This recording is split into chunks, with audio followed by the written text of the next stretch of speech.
If you live stream on Facebook, or if you ever live stream on Facebook, or how about this? If you're thinking about live streaming on Facebook, I'm just going to cut to the chase. I got some really bad news for you. Hey there, I'm Kevin Colby, and Facebook, or Meta, because you know Meta changed their name, but it's still Facebook, has announced that they're going to be deleting live streams off their platform.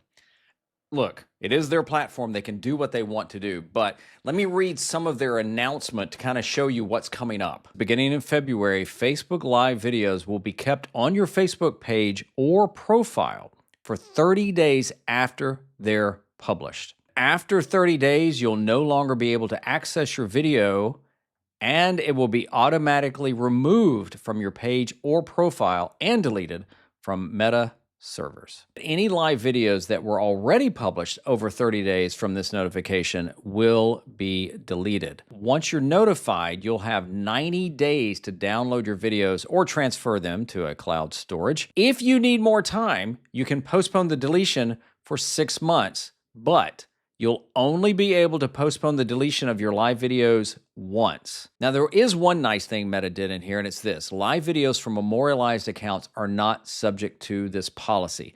What this means is it's typically someone who's passed away and they memorialize the account. So this means that Meta is not going to mess with these videos at all. So kudos to you, Meta, for leaving these alone. So basically, a live stream on Facebook has a finite amount of time it will stay on the platform. I mean, personally, this kind of sucks because, you know, on my profile, and keep in mind, this affects profiles and pages. So like on my profile, years ago, I did a Facebook Live with my parents, and it was fun. Now, of course, it means even more now because my mother passed away a year or so ago. And, you know, so I've got that memory. Well, that will be deleted. Now, thankfully, I had already downloaded that, and actually I have it up on my YouTube channel. I'll put a link to that in case you want to see it. They're a hoot. They don't have internet, and it was just fun. But anyway, that'll be gone.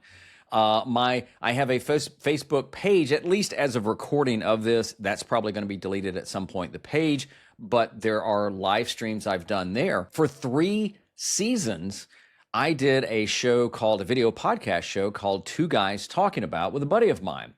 And we did it on YouTube and Facebook. I think it was season 2. We decided to be live streaming more on Facebook. So every one of those episodes will be completely deleted unless I go in and download everything, which is just, you know, it's like a pain in the Meta. So you may be thinking, well, what can I do? Well, I'm glad you asked that because that's what I'm going to talk about in the rest of this video. I'm going to share several ideas. The first one is just stop live streaming to Facebook. Now, I'm not against live streaming. Heck, I wrote a book about live streaming called Live Streaming Made Easy. If you want to pick up a copy of that, there's a link down below. I love live streaming. I don't live stream as much as I did, but that's just probably because of my schedule and things like that. But I love live streaming. But here's the thing. If you live stream on Facebook, then you're always going to be having to think about, oh, I've got to download that. Oh, I've got to make a copy of that. Unless you're just wanting to like have fun, then none of this really matters if you're just doing it to do it. But think about that. You're always going to have to be thinking about, oh, well, this will get deleted. So anything of any importance that you may live stream to Facebook will have a 30-day shelf life. And then after that, it's gone and it's on you to delete it. Now, does this mean you're going to get an email every time saying, hey, by the way, hey, Kevin, we're getting ready to delete that? Or will they do it? I don't know. But again, I would just stop. And honestly, I would live stream on YouTube. There is no platform better than YouTube for so many reasons. And if you want more reasons, you can watch many of the videos I've done about that. You don't have to worry about that on YouTube. All of my live streams on YouTube are still there. My oldest one, the last one, and all the ones in between, and they will be there unless I delete them. Even if I unlist them, they're still going to be there. So honestly, I just stopped live streaming on Facebook totally. But what if you want to back up your live streams? Well, then I would use external drives. And quite honestly, this goes for just videos in general, but specifically now, since Facebook is saying we're going to delete the live streams, you're going to have some time to download. Like I was mentioning the show I've done, there's a lot of episodes there. I probably won't go through that problem of trying to download all that. But what I would recommend is getting some external hard drives and filling those up if you want. Now, I have several I use. I have two on my desk. I think they're from a company called Lacey, something like that. One's a 4 or 5 terabyte, one's a 2 terabyte, and I keep all of my media on that. I'll put links to the drives I use down below. I also have a 1 terabyte hard drive, 1 terabyte external drive that I edit on. But as far as my media, it's all on those drives. So by backing up everything there, I've got copies. And talking about backing up, I also use a service called Backblaze, and Backblaze really saved my butt once. And I did a video on that. I'll put a link to that, where I had an external drive die. And because I use Backblaze and it backs up my hard drives every night, I got a total replacement for it, and I saved everything, which is huge. Keeping videos, keeping media off your hard drive, your computer's gonna love you because it doesn't have to work so hard. So everything I do goes onto those external hard drives, and then those are backed up every night to the cloud. So that way I just know I'm gonna have it. So if you find yourself having to download your videos, consider external drives. Another idea is use a cloud service. Now, I mentioned Backblaze, but I also use Google Drive. And I know there's Dropbox. I just prefer Google Drive.